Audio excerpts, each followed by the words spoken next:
মাসিমা জলের ট্যাপ খুলে চলে যাচ্ছে যে? কি রে বন্ধ করলি কেন? এখন তো মা জল দিতে যে। মা আস্তে আস্তে অনেক জল নষ্ট হয়ে যাবে। আরে আমি ভাবলাম এতক্ষণে ট্যাপ কল হয়তো জল শেষ হয়ে গেছে। কি রে গুড্ডু, তুই এখানে কেন স্কুলে যাবি না?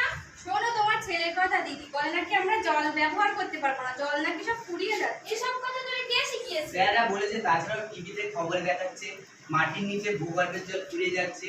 তামিলনাড়ু চেন্নাই রাজ্যের জল সংকটের জন্য মানুষ আনাটন করেছে। কি ছাইপাস হয়ে স্যাররা শেখাচ্ছে কে জানে। আচ্ছা কি বসিয়েছে?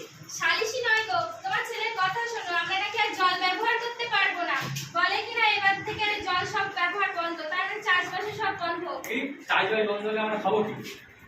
আর খাওয়া দাওয়া স্কুলে মাস্টার নাকি শিখিয়েছে ভূগর্ভের জল সব শেষ হয়ে যাচ্ছে, তাই আমরা জল ব্যবহার করতে পারবো না। তাহলে মিনি শ্যালো সব তো বন্ধ, তাহলে চাষবাস কি করে হবে? আচ্ছা মাস্টার মশাইয়ের সাথে দেখাচ্ছি জ্ঞানের কথা।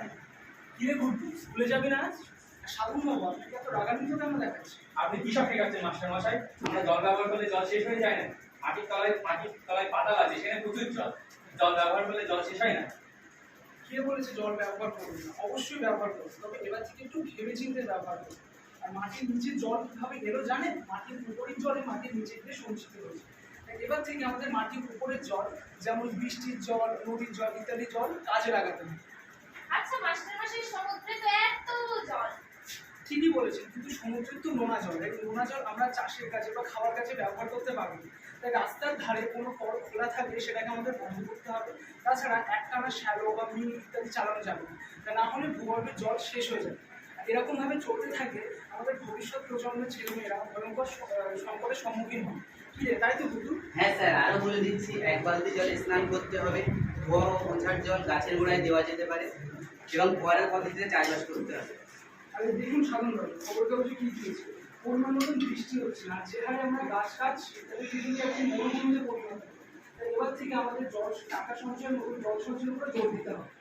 বুঝতে পেরেছি মাস্টার মশাই, এবার থেকে আর এক ফোঁটাও জল নষ্ট করব না। তাহলে এসো সবাই একসঙ্গে মিলে জল সংরক্ষণের জন্য শপথ নিই। জল জল